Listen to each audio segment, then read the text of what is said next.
Aqui nas ruínas da cidade de Éfeso, nós vamos encontrar uma das ruínas mais bem preservadas e de maior extensão daquilo que os romanos deixaram na antiguidade. Aqui nós vamos encontrar construções gigantes como a grande biblioteca de Celso, vamos encontrar um dos maiores teatros com 66 fileiras que comportava cerca de 25 mil pessoas, e também o Templo de Adriano e entre tantas outras testemunhas da história antiga. Essa cidade, que era uma das cidades mais importantes da antiguidade, a principal cidade da Ásia, a capital da Ásia, província romana, foi aqui que Paulo, na sua terceira viagem missionária, se estabelece e vai ficar por cerca de 3 anos. Dos 12 anos das viagens missionárias de Paulo, 3 anos são dedicados aqui à cidade de Éfeso, onde ele começa o seu ministério nessa região. E nós sabemos que Paulo vai começar a ensinar inicialmente na sinagoga, mas ao tentar esse ministério, principalmente conforme a sua própria estratégia de pregar primeiro aos judeus, depois ele acaba indo na direção daquilo que Deus já tinha estabelecido no início do seu ministério. Ele começará a pregar definitivamente aos gentios que estão abrindo o seu coração, especialmente aqui em Éfeso. E isso acontece exatamente na escola de Tirano. Interessante observar isso, que Paulo tem uma grande abertura na sua metodologia de trabalho. Ele sabe muito bem quando falar para judeus e quando falar para gentios. E ele começa esse trabalho de modo que o texto do livro de Atos, capítulo 19, vai nos dizer que o evangelho se espalha de tal maneira que toda a Ásia vai ouvir a respeito da palavra de Deus. Nesta grande metrópole antiga, provavelmente com mais de 200, quem sabe 300 mil habitantes, o ministério de Paulo vai ser triunfante ao ponto de muitos gentios pagãos se converterem ao Deus vivo, de modo a rejeitar completamente a sua vida anterior e até queimar os seus livros valiosos envolvidos com todo o ocultismo e toda essa realidade de diversos cultos pagãos que existiam aqui na cidade de Éfeso. Atos 19 também vai mencionar algo bastante interessante, curioso. Aliás, logo no começo, nesse período que Paulo vai passar aqui, provavelmente entre os anos 53 e 56 da era cristã, ele vai encontrar um grupo de pessoas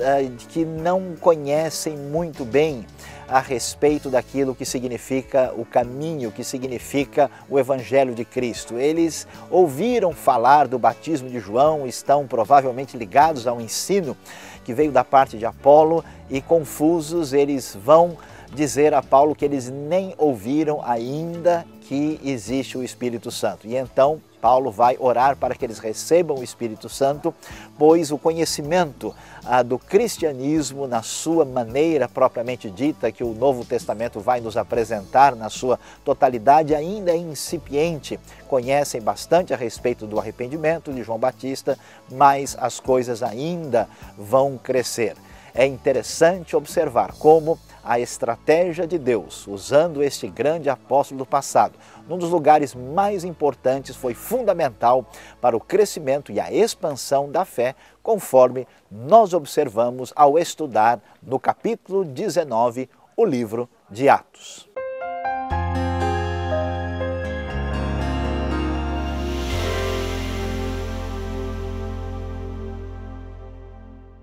O que nos impressiona aqui na cidade de Éfeso é o volume e poder que o Evangelho teve em alcançar o povão. O povo que vivia aqui, se de fato a população chegou a 200 mil pessoas, e essa grande parte da população que aceitou o Evangelho chegou a afetar esse trabalho de homens como Demétrio, que tinham um trabalho de ourives, fazerem essas pequenas miniaturas, espécies de souvenirs que a gente comprava e levava para suas casas. E o fato de que aqui esse templo, de um tamanho extraordinário, um dos 7 maravilhas do mundo, que quando o Evangelho teve esse efeito tão profundo, tão grande, tão amplo, o resultado foi que criou uma forte inveja da parte das pessoas que trabalhavam e ganhavam desse trabalho de turistas vindo de todo o mundo, diz o texto. Esse Demétrio, então, chamou a atenção ao povo de que Paulo deveria ser ou expulso da cidade ou talvez ainda morto. Portanto, levantando assim, com estas palavras: senhores, vocês sabem que temos uma boa fonte de lucro nessa atividade. Estão vendo e ouvindo como este indivíduo Paulo está convencendo, desviando grande número de pessoas aqui em Éfeso. E o resultado foi que quase toda a província da Ásia tem seguido a esse Senhor Jesus. Sabemos que isso não era verdade, mas o fato é que muitos estavam seguindo e afetando esta indústria, realmente perturbou bastante gente. E aí começa o tumulto. Há um perigo, disse ele, para perder a própria reputação de Ártemis, ou Diana, como nós conhecemos, aquela deusa que tinha o templo talvez maior do mundo na época, com 127 colunas de 18 metros de altura. Podemos perceber que essa importância que Ártemis tinha pelo fato que a multidão, quando se aglomerou, chegou empurrando um outro judeu e queria talvez decapitá-lo também, porque acharam que ele era o problema. Nem sabiam quem era Paulo. O resultado foi que Paulo, em vez de chegar lá e poder se defender, eles pegaram dois companheiros de Paulo, chamados Gaio e Aristarco. E Paulo queria apresentar-se à multidão, mas os discípulos não queriam que ele fosse. Eles não confiavam que o Senhor ia milagrosamente salvá-lo da morte. Como também os asiarcas. Os asiarcas eram as pessoas que promoviam aqueles jogos nesta cidade, que eram os segundos mais importantes jogos, depois dos olímpicos, chamados pangiônicos. E uma vez que eles patrocinavam aqueles jogos, então eles chegaram a ser os asiarcas, e eles se tornaram amigos de Paulo. E talvez alguns até pensando se converter. Resultado, que Paulo não foi e a multidão gritou durante 2 horas. Aí um perigo. Esta cidade de Éfeso era uma cidade livre, uma cidade que se autogovernava. De vez em quando vinha o governador para julgar os casos mais complicados. Mas o problema agora é que talvez Roma, que estava sempre de olho em qualquer situação de rebelião, de talvez levantar alguma força contra Roma, eles talvez tirassem de Éfeso esse privilégio de ser uma cidade livre. E o resultado foi que acalmou toda a multidão, e eles então voltaram para casa, talvez pensativos. Mas uma pergunta ainda fica na minha cabeça. Será que eles se acalmaram tão facilmente assim? Será que Paulo, quando ele disse, um pouco mais tarde em Coríntios, que ele lutou com feras aqui em Éfeso, que ele estava de fato diante de um perigo de vida e morte? Em 2 Coríntios, capítulo 1, ele menciona que sua vida recebeu uma sentença da morte. E talvez foi justamente por causa desse afetar as bolsas, aqueles que ganhavam desses nichos, aqueles que adoravam aquela deusa chamada Ártemis ou Diana, que esse levou o apóstolo Paulo a enfrentar a morte mais uma vez na sua vida. Ele escreve aos 2 Coríntios que todo dia ele morria, isto é, a possibilidade dele ser morto era contínua. De fato, que nós reconhecemos numa cidade como essa, uma situação dessa, a importância que o Evangelho tem, tanto para a vida econômica, como também para a vida daqueles que promovem e sempre aqueles inimigos que se levantam contra. Graças a Deus, que o Evangelho também cria um amor para as pessoas. E Paulo, em vez de sair cheio de ódio para essa gente que queria talvez tirar sua vida, ele continua trabalhando e levando o Evangelho para Éfeso, escreve essa carta tão famosa e logo vem João para trabalhar nessa cidade. Graças a Deus por homens corajosos como eles.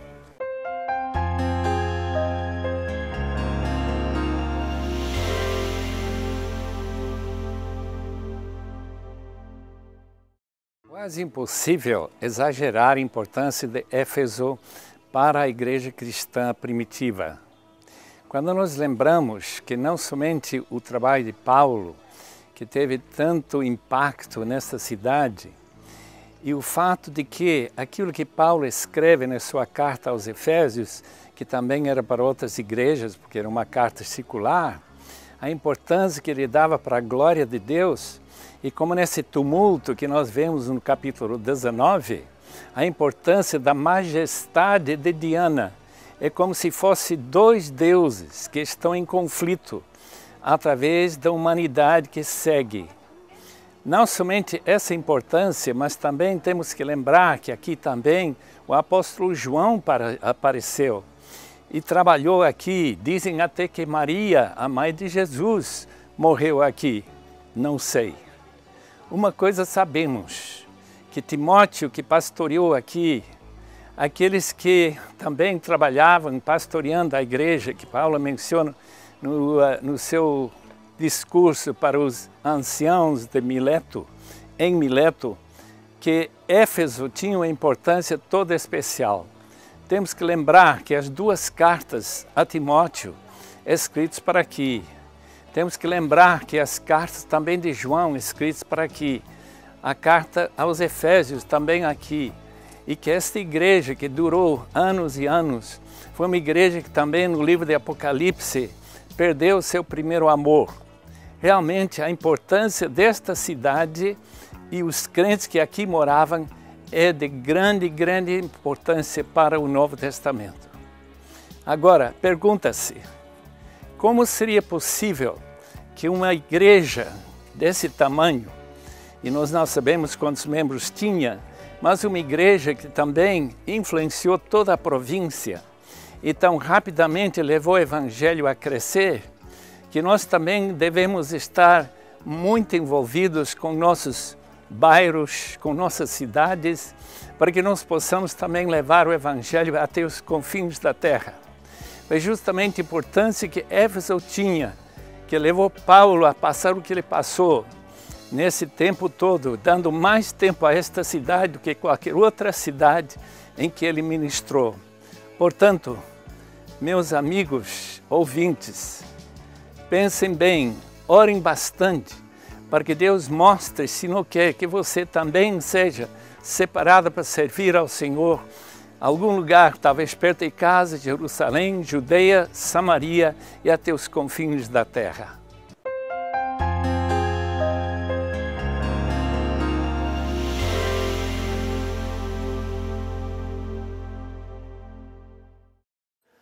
O anfiteatro romano de Éfeso nos mostra a grandiosidade da arquitetura antiga de Roma aqui nesta grande cidade. Nesse projeto do Rota 66 podemos contemplar a grandiosidade das 66 fileiras que comportavam cerca de 25 mil pessoas aqui. Em toda a confusão, o conflito que ouvimos a respeito do que acontece com Paulo, que é aqui atacado e sofre exatamente quando eles todos querem correr para cá, nós vamos ver algo que chama a nossa atenção, uma espécie de conflito de forças. E olhando para o capítulo 19, especialmente a partir do verso 13, mais uma história merece um destaque especial aqui. Os filhos do grande sacerdote, o chefe dos sacerdotes principais judeus aqui, enfrentam uma situação inusitada. Eles ouvem o que Paulo está fazendo, ficam impressionados com o poder deste nome de Jesus e resolvem pegar um indivíduo que está sendo dominado por um espírito mau, por um demônio, um endemoniado. E quando tentam fazê-lo, aquele espírito mau responde o seguinte: olha, eu conheço Paulo e conheço Jesus, mas vocês quem são? E parte para cima deles. Como é que entendemos esse cenário? Nesta cidade cosmopolita, sincrética, com tantas culturas, o judaísmo também estava presente. E o mundo pagão, no seu desespero, no seu processo de divinização da natureza, ao enxergar naquilo que é criação de Deus, referência de divindade, estava à mercê dessas forças espirituais do mal. Portanto, não era nada difícil que essas pessoas fossem endemoniadas, fossem tomadas por esses acessos aparentemente só psicológicos, mas que por trás estava um poder das entidades do mal. E então, neste momento é que nós vamos ver que enquanto se procura alguma direção do judaísmo, nós vemos esse paganismo muito significativo e neste momento o nome de Jesus chega anunciando um evangelho que não só é apresentado como o caminho, não só um evangelho que traz salvação, promete vida eterna, mas também um evangelho que traz libertação.